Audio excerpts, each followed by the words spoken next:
பிரியமான அன்பு சகோதர சகோதரிகளே, ஆண்டவராகிய இயேசு கிறிஸ்து நாமத்தாலே கர்த்தர் உங்களை ஆசீர்வதித்து பெருக செய்வார். நிச்சயமாக இந்த ஆண்டு நடக்கும். இந்த ஆண்டு ஒரு மகிழ்ச்சியின் ஆண்டு, மனமகிழ்ச்சியான ஆண்டு, சமாதானத்தின் ஆண்டு, சந்தோஷத்தின் ஆண்டு, உன்னையை என்னை மீட்டெடுக்க போகிற ஆண்டு. நம்ம நினைக்கிற காரியெல்லாம் செய்து முடிக்கிற ஆண்டு. எதை கொடுத்து பேசி பிரயோஜனம் கிடையாது. கர்த்தரை நாடி தேடி வந்தால் நிச்சயமாக கர்த்தர் உன்னை ஆசீர்வதிப்பார். வரக்கூடிய இடம் எங்கே இருக்கும்? தேவாலயத்துக்குள்ளே வந்தால் இல்லையா? மிக 4ஆம் அதிகாரம் 2ஆம் வசனம் படிக்கும்போது, வாங்க யாக்கோப்பின் ஆலயத்துக்கு போவோம், நம்மளை விசாரித்து நடத்துவார்கள். வாங்க, நீங்கள் வாங்க யாக்கோப்பின் ஆலயத்துக்கு போவோம், நம்மளை விசாரித்து நடத்துவார்கள். நல்லாயிருக்கும் அது. மிகால 4ஆம் அதிகாரம் 2ஆம் வசனத்தில். அப்போது நம்ம எங்கே போகிறோம்? இன்றைக்கி எங்கே போய் கொண்டிருக்கிறோம்? நானே வழியும் சத்தியம் ஜீவனமாக இருக்கிறேன்றார் யோவான் புத்தகத்திலே 14ஆம் அதிகாரம் 6ஆம் வசனத்தில். அவரே வழியும் சத்தியமும் ஜீவனமாக இருக்கிறாருன்னா நம்ம எங்கே போய் கொண்டிருக்கிறோம்? முதல்ல மிகால படிக்கப்படும்போது 4ஆம் 2ஆம் வசனம், வாருங்கள் யாக்கோப்பின் ஆலயத்துக்கு போகும், நம்மளை விசாரித்து நடத்துவார்கள். இது ஏசாயால இருக்கும். ஏசியா 9ஆம் அதிகாரத்தை படிக்கும்போது, பேரு இருளில் இருக்க ஜனங்கள் வெளிச்சத்து கொண்டு வரும்படியாக கடந்து வருவாங்க. இது ஏசியா 54ஆம் அதிகாரத்திலே இருக்கும். 53ஆம் அதிகாரத்திலே இருக்கும். வழி தப்பி போகிற ஜனங்களை விடுவித்து காக்கக்கூடியதாக இருப்பார். பார்க்குற அன்பு சகோதர சகோதரிகளை, வாருங்கள் போலாம்னு சொல்லக்கூடிய இடங்கள் உலகத்தில் அல்ல, உறவினர் இடத்துல அல்ல, நம்ம தெரிஞ்ச ஒரு பணக்கார இடத்துல கிடையாது. வாருங்கள் யாக்கோப்பின் ஆலயத்துக்கு போவோம். இன்னைக்கு அமாவாசை கூட்டம் இல்லையா? இந்த அமாவாசையை ரொம்ப விசேஷமாக கொண்டாடுகிறாங்க. இந்த நேரத்தில் நாங்கள் அமாவாசை கூட்டம் முடிச்சுட்டு திருத்தணிலேருந்து ஒரு குடும்பத்தாரை எடுத்துன்னு போய் விட்டுட்டு வரோம். எங்கன்னா ஒரு குறிப்பிட்ட ஏரியா வரைக்கும், ஒரு 3 கிலோமீட்டர் வரைக்கும் அவரை எடுத்துன்னு விட்டுட்டு நாங்கள் திரும்பி இந்த செய்தியில் உட்காந்துருக்கிறேன். பார்க்குற அன்பு சகோதர சகோதரிகளே, இந்த கடைசி காலங்களிலே நடக்க போகிற விஷயங்கள்லாம் பார்த்தீங்கன்னா, நிறைய பேருடைய நிறைய வார்த்தைகளை நம்ம கேட்கப்படும் போது தன்னை நாசப்படுத்தி கொண்டு போயிடுவாங்க. ஆனால் கர்த்தர் வார்த்தை அப்படி கிடையாது. அதில் அதிசயம் இருக்கும், ஆலோசனை இருக்கும், அதில் ஜீவன் இருக்கும், அந்த வார்த்தையில் வல்லமை இருக்கும். இன்னைக்கு அநேக காரியத்தை கொடுத்து இந்த அமாவாசை நாட்களில் பெருங்கூட்டமாக நடந்து கொண்டு இருக்கும். சென்னையில் பார்த்தீங்கன்னா நாங்கள் இருக்கிற ஏரியாவில் இன்னைக்கு பெருங்கூட்டம் இந்த வினாடி நடந்திருக்கு. 3 மணிக்கு தான் அந்த கூட்டத்தை முடிப்பாங்க. தேவனுடைய காரியங்கள் அதுதான். அதிசயங்கள் அற்புதங்களை காணவிட்டால் ஜனங்கள் விசுவாசிக்க மாட்டேன். யோவான் 4ஆம் அதிகாரம் 48ஆம் வசனத்தில் இருக்குது. இந்த கிராமம் பார்த்தீங்கன்னா 18 வில்லேஜ் இதை சுற்றி இருக்குது. இந்த வில்லேஜுகளில் நிறைய சபைகள் உண்டு, நிறைய சுவிசேஷகர் உண்டு, நிறைய போதகர்கள் உண்டு. நல்ல ஜபம் இருக்குதான்னு கேட்டால் குறையப்பட்டதாக இருக்குது. அதுக்காக தான் தேடி கடந்து போய் ஜபத்தை சொல்லி கொடுக்க கடந்து தான் இந்த அமாவாசை பிரேயரை ஒரு மனமாக கூடி ஜபிக்கிறோம். நீங்கள் பாருங்கள், இந்த மாதம் இப்படி இருக்கும், வர மாதத்துலேருந்து மாறி இருக்கும், ஜனங்கள் இருக்கும், நெருங்கி இருக்கும். எத்தனை எதிர்ப்புகள் போராட்டங்களோ அத்தனை முன்னிருந்து யுத்தம் பண்ணி ஜெபிக்கிற வேண்டுமோ அந்த ஜெபத்தை கர்த்தர் கேட்டு உடனடியாக இறங்கி அற்புதத்தை செய்ய பண்ணுவார். அர்ப்பணிக்கணும் இல்லையா? கர்த்தர் என் மெய்ப்பராக இருக்கிறான், தாட்சி அடையதில்லை. அவரை தான் வைக்கணும் முன்னாடி மெய்ப்பராக. இன்னைக்கு யாரோ ஒருத்தர் சில வினாடிகளில் நம்மளை மனசே மாற்றி அவரை மெய்ப்பராக நம்ம கடந்து பயணித்து கொண்டிருக்கோம். சங்கீதம் 23ஆம் சங்கீதம் 1 வசனம் படிக்கும்போது, கர்த்தர் என் மெய்ப்பராக இருக்க, நான் தாட்சி அடைய மாட்டேன், நான் வெட்கப்பட மாட்டேன், நான் வேதனைப்பட மாட்டேன். அவர் எனக்கு மெய்ப்பராக இருக்கிறார். அவர் வழிகாட்டுகிற தேவனாக இருக்கிறார். நானே வழியும் சத்தியம் ஜீவன் இருக்குன்னு எனக்கு சொல்லியிருக்கிறாரு. அவர் பார்த்து கொள்வார். என்னை பலப்படுத்தும் கிறிஸ்துனால் எல்லாம் செய்ய பலம் உண்டு என்ற எண்ணத்தை ஏற்படுத்தி கொள்ளணும். பிலிப்பு அப்படிதான் இருக்கும். 4ஆம் அதிகாரத்தில் 13ஆம் வசனம், என்னை பலப்படுத்தும் கிறிஸ்துனால் எல்லாம் செய்ய பலம் உண்டு. அப்போது நம்ம வாழ்க்கையில் பலப்படுத்துகிற கிறிஸ்துவை விட்டு நம்ம எங்கே போயின்னு இருக்கிறோம்? எங்கே போய் நடந்து கொண்டிருக்கிறோம்? எதை யோசித்து கொண்டிருக்கிறோம்? உங்கள் ஆலோசனைகள் எல்லாம் வீணானதாக இருக்கும். இந்த உலகத்தை உத்து பாருங்க, அநேக தப்பி தவறி ஓடிக்கொண்டிருக்கிறது. உலகத்தை மத்தியில் கர்த்தருடைய கிருபை தாங்கி கொண்டிருக்கிறது. என் கிருபை உமக்கு போதும், உன் பலவீனத்தை நான் பலமாக இருப்பார். 2 கொரிந்தியர் 12ஆம் அதிகாரம் 9ஆம் வசனத்தை படிக்கிறோம். இவர் யார் தெரியுமா? ஒரு காலத்தில் கிறிஸ்துவ மக்களை செதறடித்தவர்.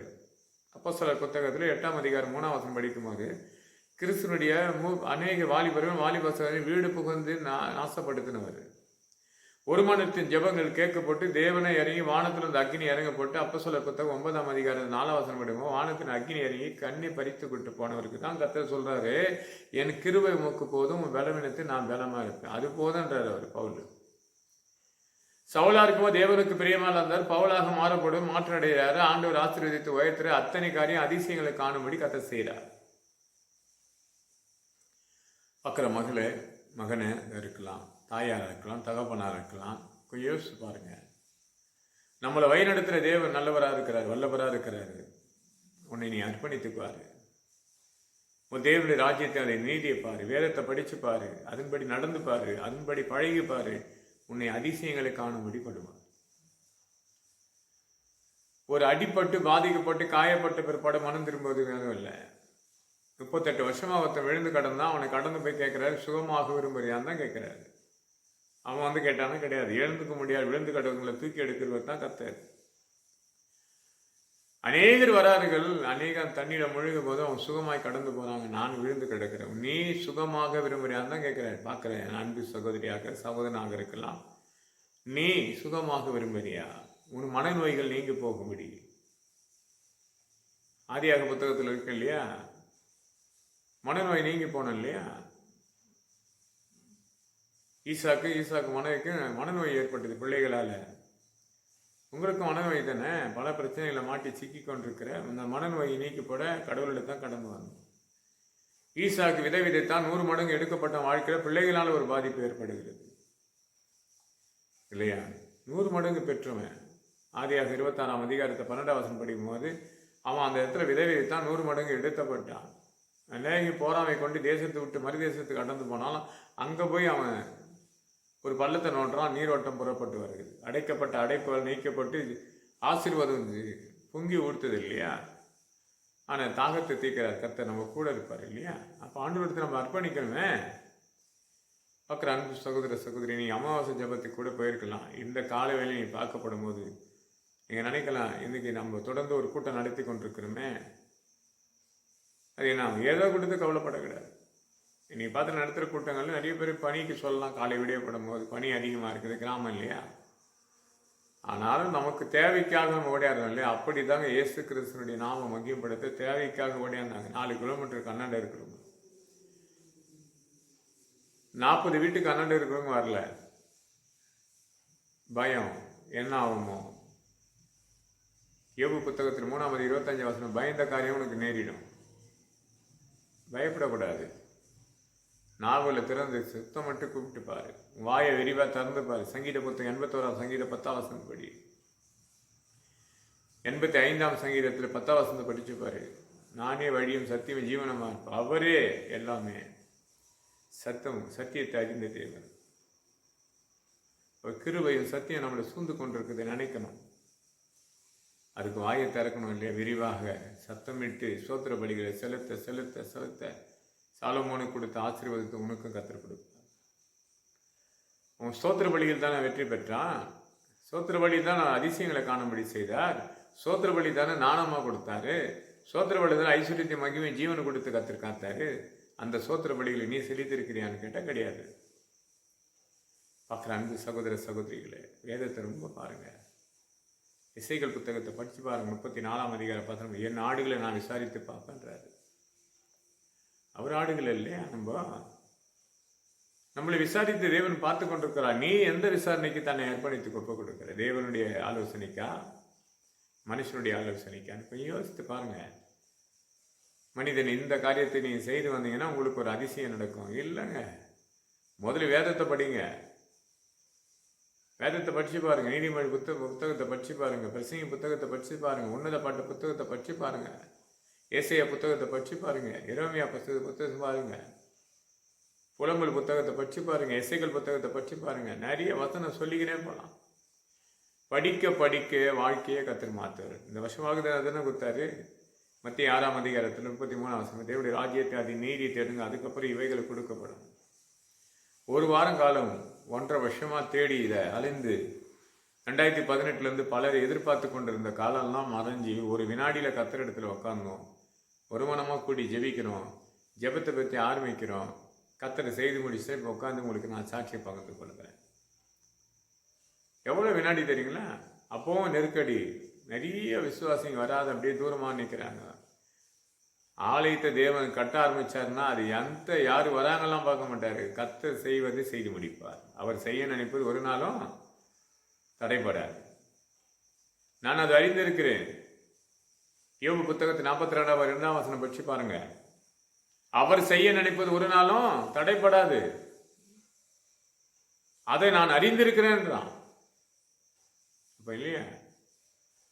அப்போ அந்த புத்தகத்தை படிக்க போட நமக்குள்ள அந்த எண்ணங்கள் வரணும் இல்லையா? இல்லையா?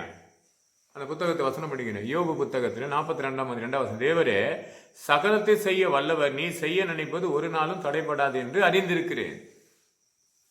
யோபு தானே சொல்றாரு. யோபை பார்த்து பெரிய பாதிப்பு அவன் வாழ்க்கையில, எழுந்துக்க முடியாத பிரச்சனை. ஆனா தேவன் சொன்னதுக்கு ஒரு அறிக்கை செய்தான் பாருங்க. 40 வசனம் படிச்சு பாருங்க.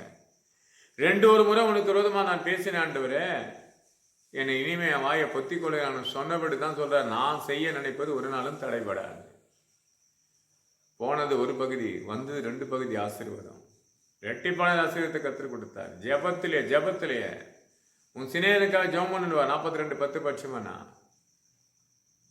ஜெபி சிநேகனை போய் சொல்லுவாரு, என் பிள்ளைகள் விரோதமா நீ பேசினியான்னு கேட்கும்போது அவன் அறிக்கை செய்து ஒப்பு கொடுக்கிறான். ஒரு பக்கம் சிநேகனோட எதிர்பார்க்கிறார், மறுபக்கம் தான் பிள்ளைகளுக்காக வேண்டிக் கொண்டபடி அது இழந்து போனது ஒரு பகுதியில் கொடுப்பது இரட்டைப்பானதாக. நல்லா இருக்கும். 42 படிச்சீங்கன்னா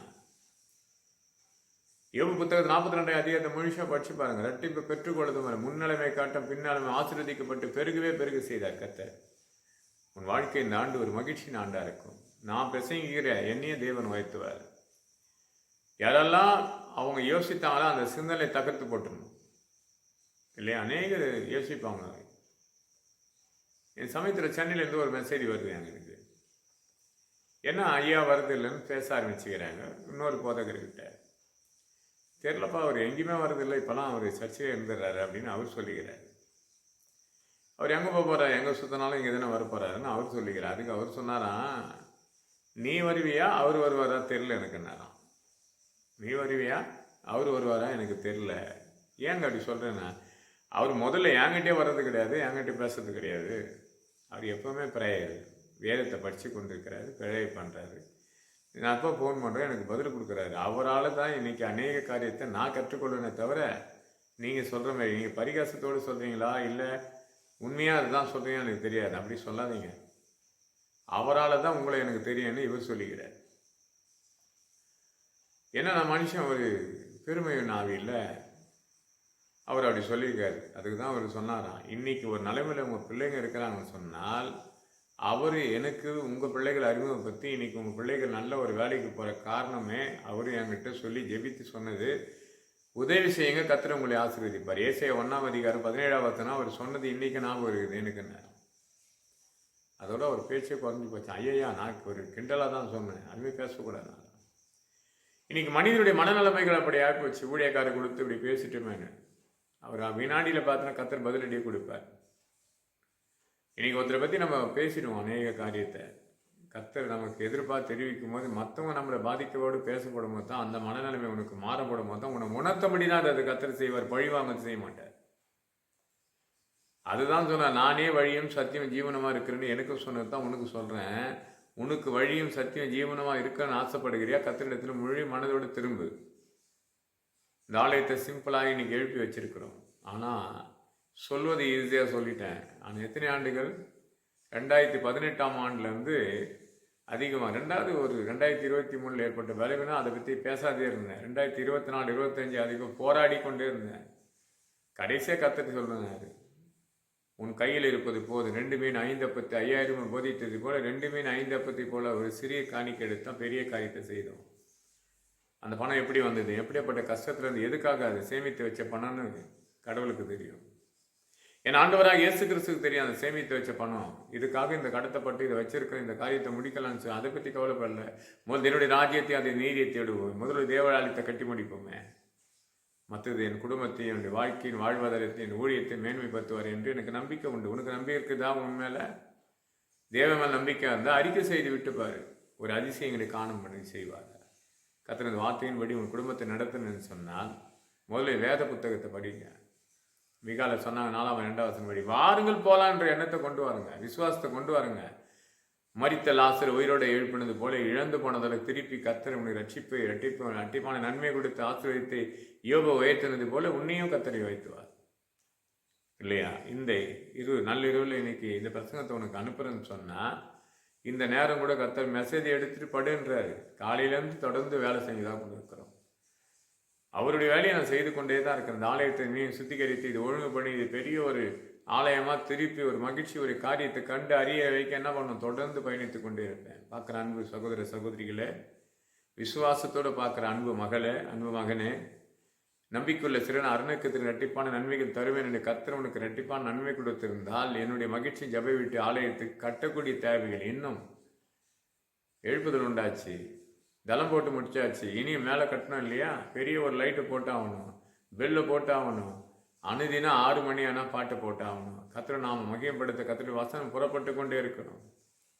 என் வார்த்தைகள் அனுப்பி குணப்படுத்தணும் என்று சொன்னார் இல்லையாண்டவர். எரேமியால சொல்கிறார்ல 23 கர்த்தர் வார்த்தை சமயத்தை மட்டும் இல்லை, தூரமாக நீ இருந்தாலும் உன்னை ஆசீர்வதித்த தேவன். இன்னைக்கும் எத்தனை பேருக்காக நாங்கள் ஜெபிப்போம், எத்தனை பேர் நினைத்து கொண்டிருப்போம். அத்தனை பேருக்கும் கர்த்தர் அதிசயங்களை பண்ணுவோம். இந்த ஆண்டு ஒரு மகிழ்ச்சி ஆண்டாக இருக்கும். எத்தனை காலமாக யாரு கொடுத்த அற்பமாக நினைத்த அவங்களெல்லாம் ஒரு அதிசயமாக கர்த்தரை எடுத்து பயன்படுத்துவார். ஆனால் கர்த்தரை விட்டு மட்டும் விலகி நிற்காதீங்க. கர்த்தரே சார்ந்துருங்க. கர்த்தர் உங்களோடு இருப்பார். அவர் உங்களை விட்டு விலகுவதும் இல்லை, உங்களை கைவிடுவதும் இல்லை. எங்களுக்காக ஜெபித்துக் கொள்ளுங்க, எங்கள் சபைக்காக ஜெபித்துக் கொள்ளுங்க. நீங்கள் ஜெபிக்க ஒரு அதிசயத்தை கர்த்தர் நீங்கள் செய்து முடிக்கும் போது உங்கள் ஜெபம் கேட்கப்பட்டு இன்னைக்கு தளம் போட்டோம், உங்கள் ஜெபம் மறுபடியும் கேட்கப்பட்டு மேலே ஆலயத்தை கட்டி முடிப்போம், சீக்கிரம் திறப்பு விழா நடத்தும், சிறந்ததாக காண தேவ மகிழ்ச்சியை மகிழ்வுபடுத்தும். ஜெபிக்கலாமா? இந்த வார்த்தையெல்லாம் உள்ளங்கள் வந்தது என்று சொன்னால் யாக்கோப்பின் ஆலயத்துக்கு போவோம் என்று சொல்லி கடந்து வந்த வெற்றி கொடுத்த கர்த்தர் உங்களுக்கும் பரிபூரணமாக ஆசீர்வதிக்க வேண்டும் என்று சொன்னால் நீங்கள் போகிற ஆலயத்துக்கு சரியாக கடந்து போங்க. இன்றைக்கி ஒருத்தரை கேட்டேன், ஆலயத்துக்கு போயிட்டு வந்தீங்களான்னு கேட்டேன்.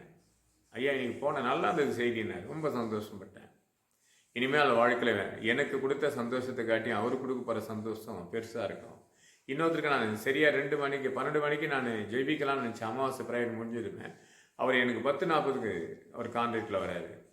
அமாவாசை ப்ரேயரை முடிச்சுட்டு சீக்கிரம் முடிச்சுட்டு அப்புறம் செல்லை எடுத்து பார்க்குறேன், அவரை சரியாக 11 மணிக்கு மேலே ப்ரேயர் பண்ணுறோம். ஃபோன் போட்டு வச்சு அந்த நேரத்தை ஜெபித்து வச்சோம். நாளைக்கு என்ன நடக்கும் நாளை கொடுத்து கவலைப்படாது. நாளைக்கு பஞ்ச காலம் தீர்ந்து போயிருக்கு. 2 ராஜாக்கள் புத்தகத்தில் 7ஆம் அதிகாரம் 1 வசனம் படிச்சு, நாளைக்கு இந்த நேரத்தில் பஞ்சங்கள் தீர்ந்திருக்கும். அவருக்கும் நாளைக்கு இதே 12 மணிக்கு பிரசங்கம் பண்ணும்போது அந்த சாட்சியை பகிர்ந்து கொள்ளுவேன் என்று நான் விசுவாசிக்கிறேன். இதையும் அவர் பார்ப்பாரு. அவரும் விசுவாசி கூடுமானால் தேவன் அவங்கள மட்டும் இல்லை, அவர் மனைவி பிள்ளைகள் எல்லாம் காத்து உயர்த்துவார். எல்லாம் கடந்தொழிலிருந்து எல்லாம் தீங்கிலிருந்து விலைக்கு காப்பார். கத்தந்து வார்த்தைகளை ஆசீர்வதிப்பாராக. ஜெபம் பண்ணுவோம். என் அன்பால் நேசிக்க நல்ல பிதாவின் கிருபைக்காக சோதரிக்கிறோம், வல்லமைக்காக துதிக்கிறோம். சகலத்தை ஒவ்வொரு உள்ளம் திறக்கப்படட்டும். இது படிக்கப்படும் போது அப்பா ஆலயத்து போவாத நினைதுக்காக தவறு என்று உணரட்டும். அப்பா உணர்ந்து வரக்கூடிய காலத்தில் ஒழுங்காக பிதா குமாரன் பரிசுத்த நாமத்தில் அவங்களை இழுக்கக்கூடியதாக ஆண்டவரை நீர் தான் உள்ளங்களை மாற்றி அமைச்சு கொண்டு வரணும். அப்பா உன் நாமம் மகிமைப்படட்டும். சகலத்தை பொருட்படுத்தி வழி நடத்த பெரிய சுபிதா. ஆமென் ஆமென்.